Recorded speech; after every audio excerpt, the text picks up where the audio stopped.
Good morning, gang. It is a Tuesday. On a Tuesday. And that's for all my male ducks out there. All them drakes. So this Tuesday morning, we're going to dive deep into a topic, a very serious topic. A topic so serious that I believe that Catholic priests are translating it into Latin to incorporate into their Latin masses, because it is just so... The topic reaches so deep into the human soul and this human core of like importance that they have to at least put it in the traditional Latin to evoke it during Mass. So and with that said, we're going on our Peter Griffin rant about things that grind my gears. That's what I know most of you love about the show, is that we take satire and sarcasm very seriously around here. It is one of the most serious topics. We're the video version of the Babylon Bee. At least we try to be.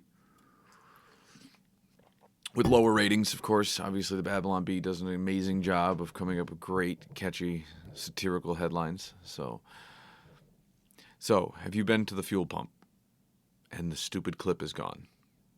I know this isn't a new thing, but there's a few gas stations that I think that people have forgotten to take them off of, and I love it. I love it. It was one of the greatest inventions of humankind. It is one of those things that, like, you would trade. You know how they say, well, if I was the last man on earth, right? Well, I think any person that has to use the fuel pump would be like, you know what?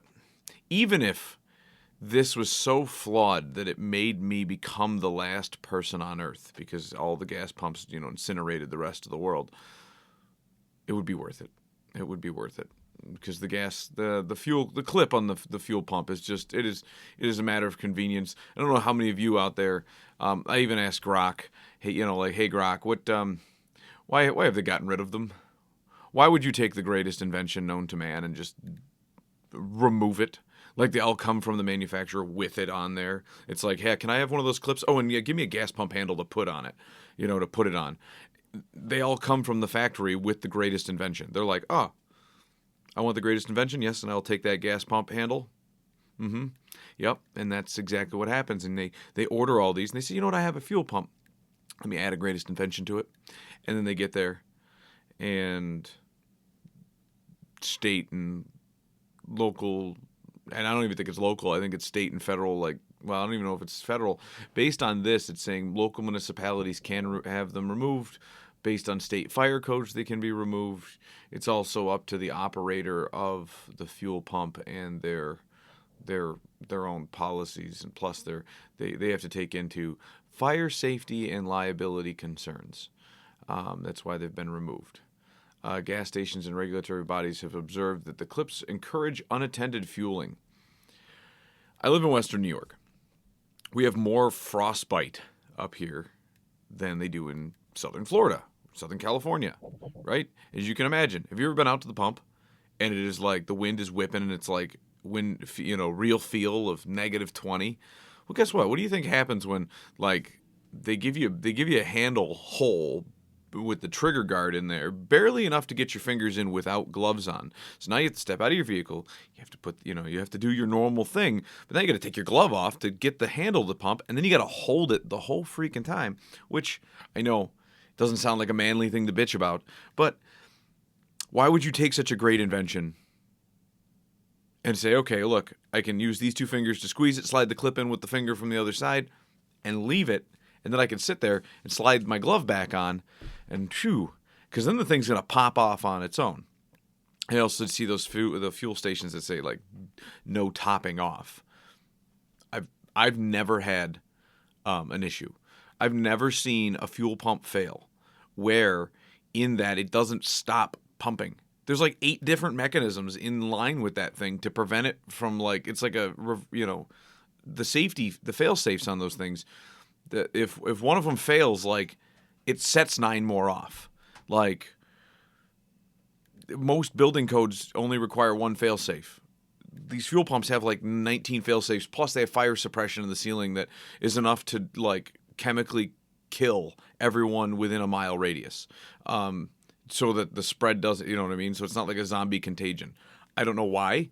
I don't know why they have, more chemicals in the ceiling of the fuel pumps than it's like there is a regulation on it too, and it's like they're supposed to have 10 times the amount of like the largest fire, and it's like the expansion rate on that is like 6 city blocks, and it's like you're just gonna just if the gas pump goes off, set off a nuclear bomb, because that will prevent the fire from spreading. It's like, scorched earth, right? Like that's great. That's great philosophy. Sometimes we overregulate things to death, and this is a topic that hits close to home because it's just so convenient. It was like the person who invented the clip for the fuel pump should have won a Nobel Peace Prize. They're a Nobel laureate. It's just nonsense. I've never seen a fuel pump fail to where they just start, spilling gas all over the floor, the ground, whatever, and they have enough fire suppression to literally kill everybody within 6 city blocks. So why would they care, right? Like, I mean, I guess they would care. They wouldn't want to incinerate. I mean, we don't want to spill gas so that we're not forcing the gas company or the gas station to like have 3 employees inside turning the golden eye key for the launch code to it's like a standoff. Like, we don't want the gas company, the gas station to kill everybody in a 6-mile radius. So at which point we say, okay, all right, put the fuel suppression system down, sir. Okay, we promise we won't spill any gas. Please don't kill thousands of Americans within a 6-mile radius, like 6-block radius. Don't do it. I promise. And it still seems like a dumb compromise. Like, like, even if that was the case, even if they were holding people hostage, like, you don't give up the gas clip. The gas clip is very important. It is very important, especially in our area. We got a lot of seniors and that wind chill. Like,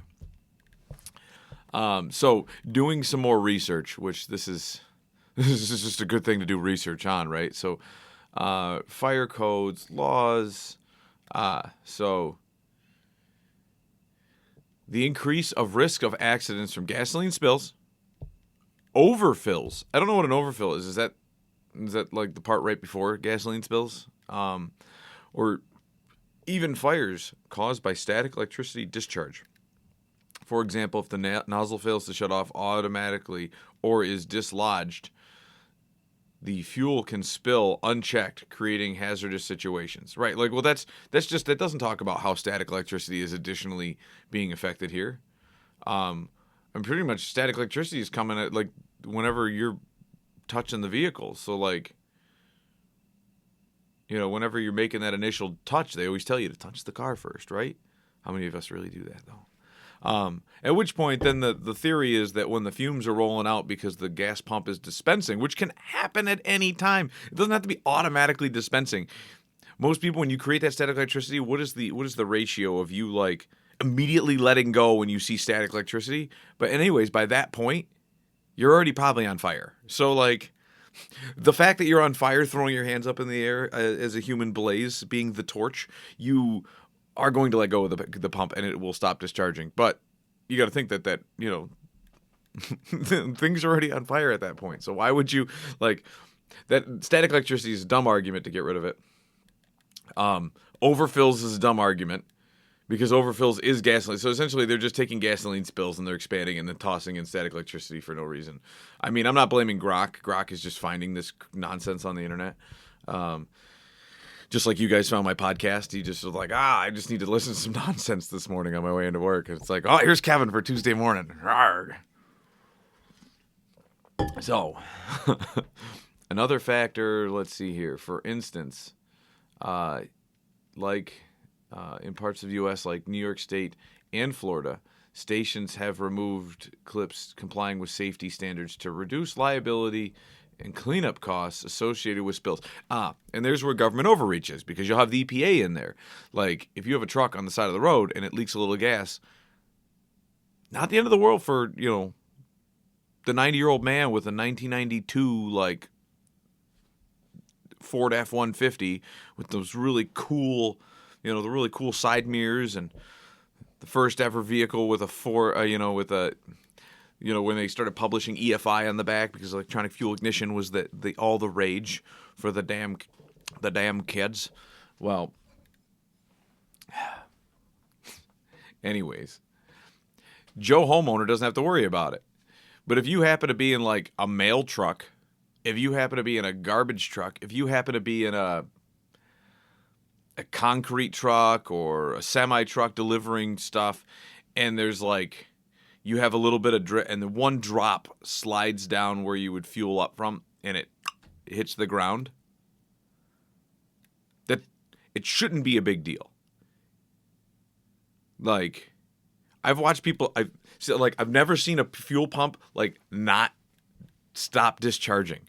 Like, click, goes off every time, every single time. I've never tried it, but I don't even think it would fire if you like held it straight out like a pistol and pulled it. Like, I'm pretty sure it's designed against that too. I've never seen that happen, but I have been driving down the road and seen people's gas tanks fall out. This is Western New York, man. Salt's it's a real concern up here. Gas tanks fall out on the side of the road, spill 20, 30 gallons of gas. Well, maybe not 30, but 12 to 16 gallons of fuel on the roadside. EPA shows up and was like, oh, a homeowner, never mind, like resident. That's not a commercial truck. We don't care. It's the same fuel. Well, it could be, right? Because it could be diesel, which diesel would be cleaner for the community. Diesel would probably clean the roadside, make things stronger. Anyways, I've seen gallons of gas on the road. Troopers are showing up.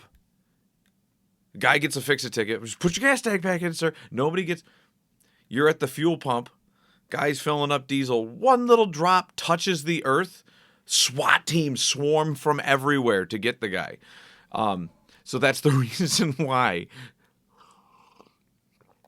Because gas that they pull from the earth could contaminate the earth. We don't want to contaminate the earth with gas we pull from the earth.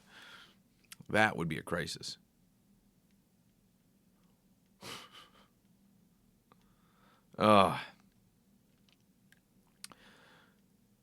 So in Canada, gas pumps were the clips were phased out in 2002. Well, that's because Canada sucks. That's right, you heard it here, folks. The 51st state, it sucks. Reintroduce certain regions. Decisions often come down where gas station operators weighs convenience against potential hazards. It's not a convenience. It's like the purpose I'm there. I'm there to enjoy the clip. Sometimes I need fuel. Sometimes I just go there to like play with the clip. Like, that's it. Just, it's like when you have a pistol. Like, it's just like racking it back. A shotgun. It's just playing with it. That's why it's there. It's just so great. It's the like rednecks with shiny objects, man. It is just the clip. And then when you go, like, sometimes it's like an Easter egg hunt. You're just like going from gas station to gas station. They leave the clip on. And that's what determines my favorite gas station.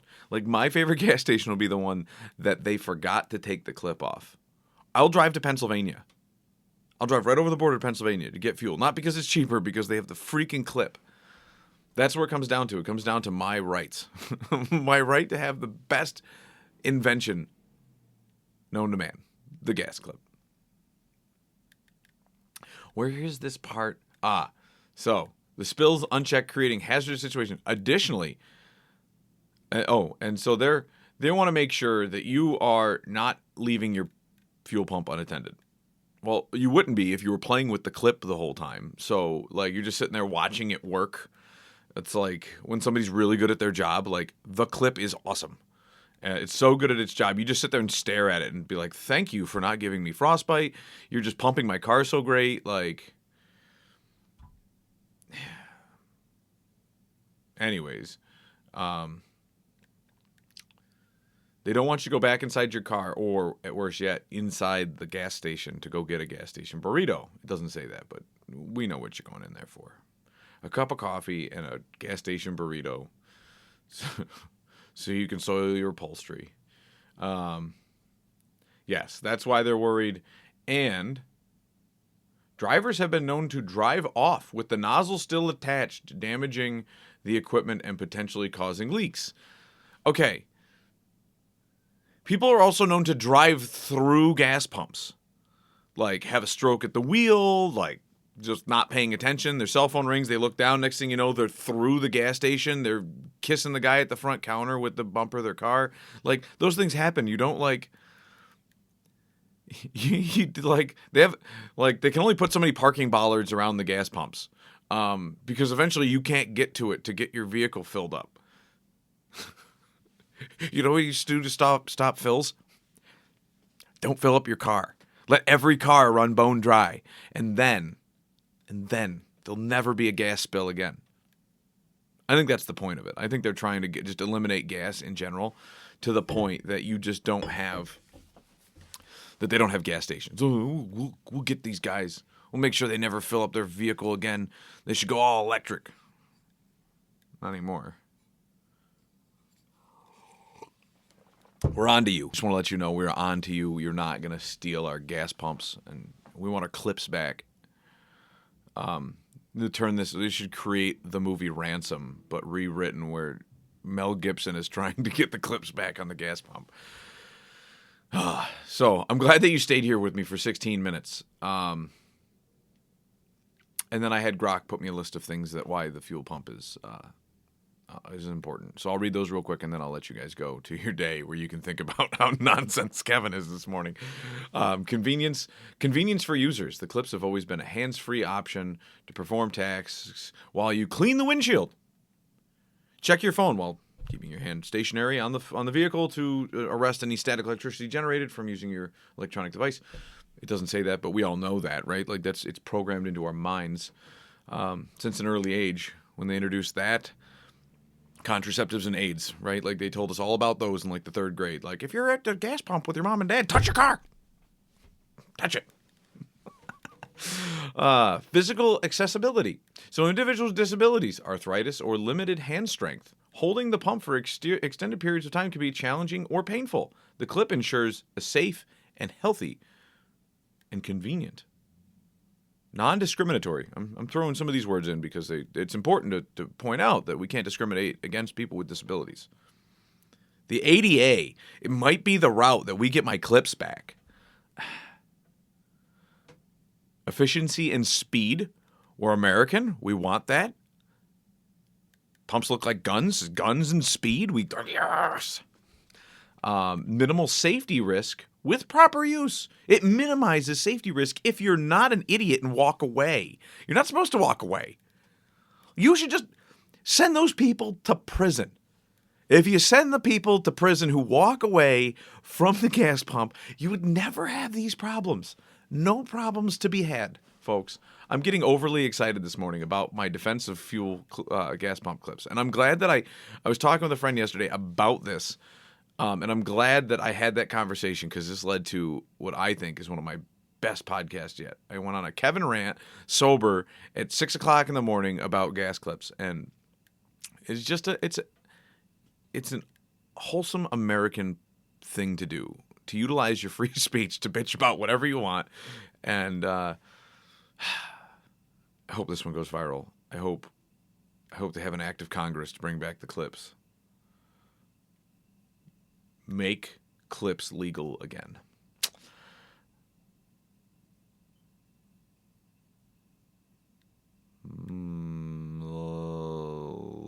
Okay. I was environmental consistencies. In cold climates, drivers return to their cars. See? So you can still attend it, sit in your car. I would keep the door open. Without a clip, you might have to prop the handle. I mean, that is what most of us do. We jam our gas cap, and then all the new ones don't have gas caps. Have you noticed that? New vehicles, they don't have gas caps. It sucks. I hate driving a new vehicle. Give me my gas cap, because if they don't have a clip, I can jam it in there, hold the thing shut. I'm still there observing it. Still have never seen it fail. Still have never seen it fail. I've had it go off early. It's like, yo, you've got 5 more gallons to go, and you decided just to die. You just safety feature, and it's like watching the cage doors all come down around you. You're like, reset the handle. It's like a goddamn cartoon. Proven track record in places where clips remain, like parts of Europe and certain U.S. states. They've been used safely for decades with proper maintenance and user awareness. Obviously, like even the old shitty gas stations. You ever go to one of those gas stations desolate? The guy is like, the pumps are older than the guy who's 97 behind the counter with his little straw hat on. He hasn't maintained those things since he was like 12. And everything functions normally because that's what American great products do. Duh.